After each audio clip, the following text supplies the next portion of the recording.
Hello friends, welcome to teaching Gyan. Commerce lesson plan की series में आज है लेसन प्लान नंबर 6। इससे पहले 5 लेसन प्लान अपलोड किए जा चुके हैं। अगर आपने चेक नहीं किया है तो पहले उसे आप प्लेलिस्ट से जाकर चेक कर सकते हैं। साथ ही जो ये कॉमर्स या किसी भी सब्जेक्ट की लेसन प्लान की सीरीज़ चल रही है, इसमें आपको 40 से 50 लेसन प्लान्स देखने को मिलेंगे, ताकि आपको बेटर ऑप्शंस मिल सके अपने अनुसार टॉपिक को चूज़ करके लेसन प्लान बनाने का। तो चलिए स्टार्ट करते हैं वीडियो। सबसे पहले आपको अपने प्रैक्टिकल फाइल में पाठ योजना नंबरिंग करनी होती है। आपका पाठ योजना संख्या जो भी है वो आप यहाँ पर लिखेंगे। फिर आएगा विद्यालय का नाम, आपको जो भी स्कूल पढ़ाने के लिए अलॉट किया गया है आप उस स्कूल का नाम यहाँ लिखेंगे। फिर आएगा इस तरह से कॉलम बना के दिनांक, आप जिस दिन लेसन प्लान पढ़ाने जाएंगे वो डेट लिखेंगे। और क्लास जो है वो 10th में पढ़ाया गया लेसन प्लान है, क्योंकि आपको पता है कि कॉमर्स सब्जेक्ट जो है वो क्लास 9 से ही शुरू ही होता है। और टॉपिक बहुत ही कॉमन है, ज़रूरी नहीं कि आप क्लास 10th में ही पढ़ाएं, आप क्लास 9 से लेकर क्लास 12 तक में किसी में भी ये पढ़ा सकते हैं। अगर उस क्लास का सेक्शन है ABC करके तो आप वहाँ पर वर्ग ABC जो भी है लिखेंगे। अगर नहीं है तो आप इस कॉलम को नहीं करेंगे।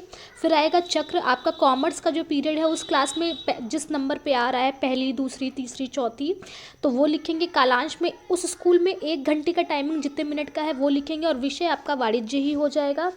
आज का जो प्रकरण है वो है ग्रेशम का नियम। ये बहुत ही फेमस नियम है। ये आप ग्रेशम का नियम का लेसन प्लान आप इसको इकोनॉमिक्स में भी यूज़ कर सकते हैं और कॉमर्स में भी यूज़ कर सकते हैं, क्योंकि ये दोनों में ही ये टॉपिक है। फिर आता है हमारा उद्देश्य। इसके अंतर्गत हम लिखेंगे कि इस प्रकरण के अध्ययन के पश्चात छात्र ग्रेशम के नियम को परिभाषित कर सकेंगे, ग्रेशम के नियम को समझ सकेंगे, ग्रेशम के नियम की व्याख्या कर सकेंगे, ग्रेशम के नियम का प्रत्यास्मरण कर सकेंगे और ग्रेशम के नियम का प्रयोग जीवन में कर सकेंगे। फिर आता है हमारा पूर्व ज्ञान।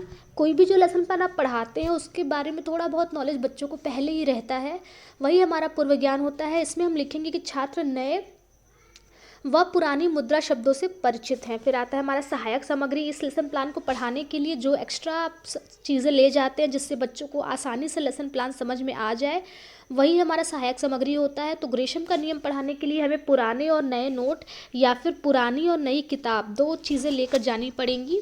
फिर आता है हमारा प्रस्तावना का प्रश्न। तो जैसे कि आपको पता है कि कोई भी आप जो लेसन पढ़ाते हैं तो आप डायरेक्ट बच्चों को नहीं बताएंगे कि हम आपको आज ग्रेशम का नियम पढ़ाने वाले हैं, बल्कि कुछ प्रश्नों के माध्यम से आपको अपना प्रकरण निकलवाने का प्रयत्न करना होता है। वही हमारा प्रस्तावना का प्रश्न कहलाता है। इसमें आप इस तरह से 2 कॉलम बनाएंगे। अगर आप छात्राध्यापक हैं तो छात्राध्यापक कथन, और अगर छात्राध्यापिका हैं तो छात्राध्यापिका कथन, और यहाँ छात्र छात्रा कथन।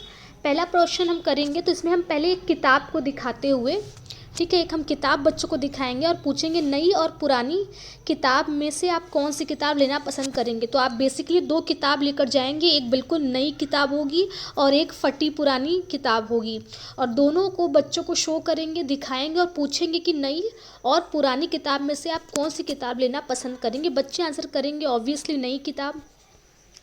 दूसरा प्रश्न, आप नई किताब लेना ही क्यों पसंद करेंगे। बच्चे आंसर करेंगे क्योंकि वो नई है, देखने में आकर्षक है।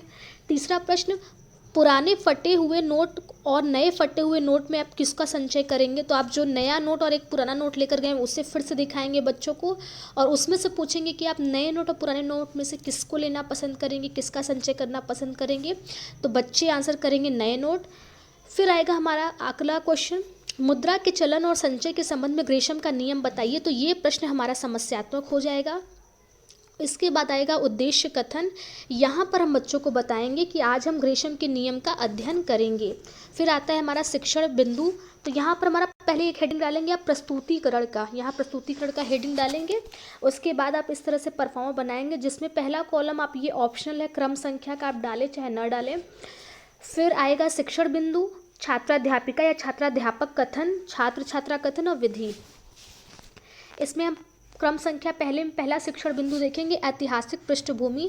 तो यहाँ पर हम ग्रेशम के नियम का ऐतिहासिक पृष्ठभूमि या कहाँ से शुरू हुआ था, कैसे, वो जानने का प्रयत्न करेंगे। तो यहाँ हम एक्सप्लेन करेंगे कि इंग्लैंड की महारानी एलिजाबेथ प्रथम के शासनकाल में स्वर्ण मुद्रा का प्रचलन था। उन्होंने बाजार में चलन में सिक्कों की दशा देखी तो जो काफ़ी घिसे और पुराने हो गए थे, इसलिए उन्होंने पुराने सिक्कों को बंद करने का उद्देश्य से नए सिक्के चलाए। लेकिन कुछ समय बाद उन्होंने देखा कि बाजार से सारे नए सिक्के गायब हो गए और ये देखकर वे चिंतित हो गईं, और इस बात का कारण जानने के लिए उन्होंने अपने आर्थिक सलाहकार सर थॉमस ग्रेशम को बुलाया और उनसे सिक्कों के गायब होने का कारण पूछा। तो यहाँ पर हमने थोड़ा बहुत देखा, यहाँ छात्र कथन में या छात्र क्रिया आप लिखेंगे, यहाँ पर छात्र क्रिया में छात्र जो है ध्यानपूर्वक सुनेंगे, विधि हमारी व्याख्यान विधि हो जाएगी। फिर हम इसी से रिलेटेड कुछ प्रश्न बच्चों से पूछेंगे। तो पहला प्रश्न, इंग्लैंड की महारानी के शासनकाल में कौन सी मुद्राएं चलन में थी? बच्चे आंसर करेंगी स्वर्ण मुद्राएं, विधि हमारी प्रश्नोत्तर विधि हो जाएगी। अगला प्रश्न, नए सिक्के क्यों चलाए गए थे? क्योंकि पुराने सिक्के घिस गए थे। अगला क्वेश्चन, सर थॉमस ग्रेशम क्या थे? तो एलिजाबेथ के आर्थिक सलाहकार थे।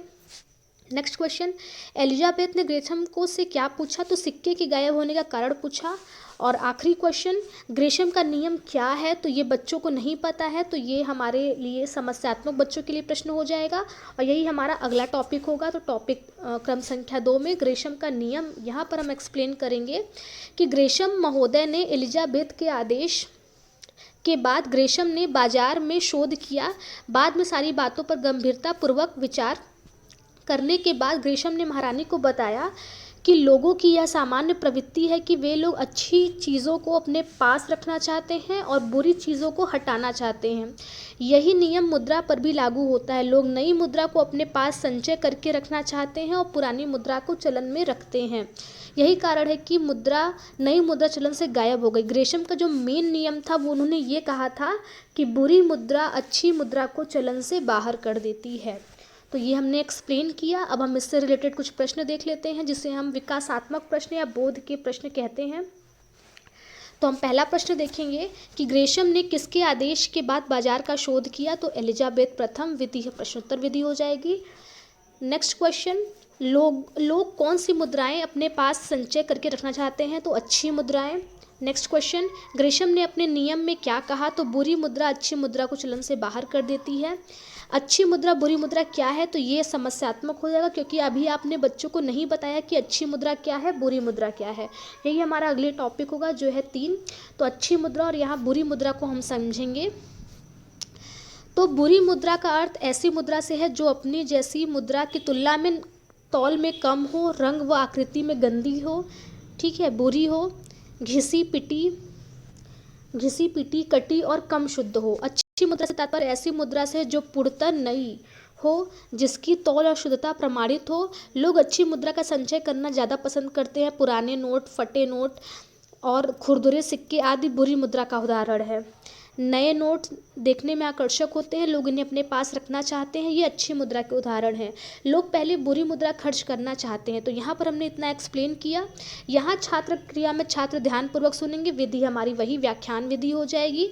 अब हम इससे रिलेटेड कुछ प्रश्न करेंगे जिसमें हम पहला प्रश्न करेंगे, बुरी मुद्रा कैसी होती है? बच्चे आंसर करेंगे गली, कटी, फटी, खुरदुरी, विधि सब में प्रश्नोत्तर विधि हो जाएगी। अगला क्वेश्चन, लोग कौन सी मुद्रा का संचय करना चाहते हैं? तो बच्चे आंसर करेंगे अच्छी मुद्रा का। लोग पहले कौन सी मुद्रा खर्च करना चाहते हैं? तो बुरी मुद्रा।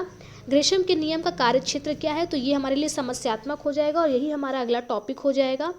तो ग्रेशम के नियम का कार्यक्षेत्र, ये हमारा चौथा हेडिंग है, ग्रेशम के नियम का कार्यक्षेत्र। यहाँ पर हम बताएंगे कि ग्रेशम का नियम एक धातुमान, द्विधातुमान और पत्र मुद्रामान तीनों दशाओं में लागू होता है। एक धातुमान के अंतर्गत जब केवल प्रमाणित धातुमान होता है तो पुराने सिक्के नए सिक्कों का चलन से बाहर कर देते हैं। जब प्रमाणिक और सांकेतिक दोनों सिक्के चलन में होते हैं तो सांकेतिक सिक्के प्रमाणिक सिक्के को चलन से बाहर कर देते हैं। अब आता है द्विधातुमान। तो द्विधातुमान के अंतर्गत इसमें दो धातुएं सोना और चांदी जब चलन में होते हैं तो ऐसी स्थिति में लोग महंगी धातु सोने के सिक्के अपने पास संचित करना चाहते हैं, अतः सस्ती धातु महंगी धातु को चलन से बाहर कर देती है। फिर आता है पत्र मुद्रामान। इस मुद्रामान में नई नोट का संचय करना चाहते हैं और पुराने नोट को खर्च करना चाहते हैं, अतः पुराने नोट नए नोटों को चलन से बाहर कर देते हैं। ठीक है, इस तरह से हमने देखा। अब हम यहाँ पर इससे रिलेटेड कुछ क्वेश्चन देखेंगे। तो इसमें पहला प्रश्न होगा, ग्रेशम का नियम किन दशाओं में लागू होता है? तो एक धातुमान, द्विधातुमान और पत्र मुद्रामान की दशा में, सब में हमारा प्रश्नोत्तर विधि हो जाएगा। दूसरा प्रश्न, एक धातुमान में ग्रेशम का नियम कैसे लागू होता है? तो पुराने सिक्के नए सिक्कों को चलन से बाहर कर देते हैं। तीसरा प्रश्न, द्विधातुमान में लोग कौन सी मुद्रा संचय करना चाहते हैं? तो महंगी मुद्रा। अगला क्वेश्चन है ग्रेशम के नियम का लागू होने का क्या कारण है। तो ये हमारा समस्यात्मक हो जाएगा और यही हमारा जो है अगला शिक्षण बिंदु हो जाएगा 5वां। तो यहाँ पर हम करेंगे ग्रेशम का नियम लागू होने के कारण। तो यह एक स्वाभाविक सा प्रश्न उठता है कि ग्रेशम का नियम क्यों लागू होता है। इसके कई कारण हैं, उसमें से प्रमुख कारण है निम्नांकित। तो लोगों द्वारा मुद्रा का संग्रह की प्रवृत्ति, सिक्कों को गलाने के कारण, लाभ कमाने की इच्छा से, जेवर बनवाने की इच्छा से और विदेशी भुगतान के लिए आदि। यहाँ छात्र ध्यानपूर्वक सुनेंगे, विधि हमारी व्याख्यान विधि हो जाएगी। फिर हम देखेंगे कारणों की वजह से ग्रेशम के नियम लागू होते हैं। इन कारणों से नए सिक्के प्रचलन से लुप्त हो जाते हैं और घिसे हुए सिक्के निष्कृष्ट प्रचलन में रह जाते हैं। इन्हीं कारणों से नए सिक्के बाजार से में रहते हैं, बाहर हो जाते हैं। अब इससे रिलेटेड हम प्रश्न देखेंगे। तो कौन से सिक्के प्रचलन से लुप्त होते हैं, तो बच्चे आंसर करेंगे नए सिक्के। अगला प्रश्न ग्रेशम का नियम लागू होने के 2 कारण बताइए। तो सिक्कों का गलाना या मुद्रा का संचय करना। प्रचलन में कौन से सिक्के होते हैं, तो आंसर करेंगे बच्चे निष्कृष्ट सिक्के। ठीक है, तो इस प्रकार से हमारा प्रस्तुतिकरण यहाँ पर खत्म होता है। अब आता है हमारा श्यामपट्ट कार्य। श्यामपट्ट सारांश के अंतर्गत हम कुछ इंपॉर्टेंट चीज़ें जो ब्लैक बोर्ड पर हमने वहाँ लिखी हुई है वो चीज़ें हम यहाँ लिखते हैं। क्योंकि आप सबको पता है कि कोई भी लेसन प्लान पढ़ाने के लिए ब्लैक बोर्ड का यूज़ मस्ट होता है। बिना ब्लैक बोर्ड के यूज़ से कोई भी लेसन प्लान पूरा नहीं माना जाता है। तो आपको कुछ इंपॉर्टेंट चीज़ें ब्लैक बोर्ड पर लिखनी होती हैं, वही चीज़ें आप यहाँ पर लिखेंगे ताकि अगर एग्जामिनर आपकी कॉपी चेक करे तो उसको पता चले कि आपने क्या ब्लैक बोर्ड का यूज़ किया है या नहीं, और किया है तो क्या लिखा था। तो पहला देखेंगे ग्रेशम के नियम का प्रतिपादन थॉमस ग्रेशम ने किया था। थॉमस ग्रेशम एलिजाबेथ के आर्थिक सलाहकार थे। ग्रेशम के नियम में बुरी मुद्रा अच्छी मुद्रा को चलन से बाहर कर देती है। ग्रेशम का नियम एक मुद्रामान, द्विधातुमान और पत्र मुद्रामान तीनों दिशाओं में लागू होता है। लोग अच्छी और नई मुद्रा का संचय करना चाहते हैं। ठीक है, अच्छी, नई और महंगी मुद्रा का। फिर आता है हमारा मूल्यांकन का प्रश्न। मूल्यांकन का प्रश्न बेसिकली हम जो 5 हमने शिक्षण बिंदु ऊपर पढ़ाए हैं उनका मिला जुला रूप होता है। क्योंकि जैसा कि नाम से ही स्पष्ट है कि मूल्यांकन, इसमें आप बच्चों का मूल्यांकन कुछ प्रश्नों के माध्यम से करते हैं कि आपने जो ऊपर पढ़ाया है वो बच्चों को समझ में आया है कि नहीं, यदि आया है तो कहाँ तक समझ में आया है। इसमें केवल प्रश्न किया जाता है। तो हम प्रश्न देख लेते हैं। पहला प्रश्न होगा ग्रेशम के नियम को किसने बनाया था। दूसरा प्रश्न ग्रेशम किस देश के थे। तीसरा प्रश्न ग्रेशम का नियम क्या है। चौथा प्रश्न अच्छी मुद्रा क्या है। 5वां प्रश्न ग्रेशम का नियम क्यों लागू होता है। फिर आता है हमारा दत्त कार्य यानी होमवर्क। इसके अंतर्गत हम कुछ बच्चों को होमवर्क देंगे जो हमने आज पढ़ाया है उसी से रिलेटेड। इसमें हम पहला होमवर्क देंगे ग्रेशम के नियम की क्या सीमाएं हैं। दूसरा प्रश्न ग्रेशम के नियम का कार्यक्षेत्र। तो फ्रेंड्स, इस प्रकार से हमारा एक और लेसन प्लान कॉमर्स का खत्म होता है। इसके साथ ही सीरीज़ में आपको बहुत सारे लेसन प्लान्स देखने को मिलेंगे। तो अगर आपने चैनल को सब्सक्राइब नहीं किया है तो चैनल को सब्सक्राइब कर लीजिए। इसके साथ ही आपको बीएड से रिलेटेड या बीएड 3rd सेमेस्टर से रिलेटेड कोई भी परेशानी, कोई भी आपके प्रश्न है तो आप कमेंट करके पूछ सकते हैं, उसको आपको बताया जाएगा। Till then, thank you for watching teaching Gyan. Keep studying and keep growing.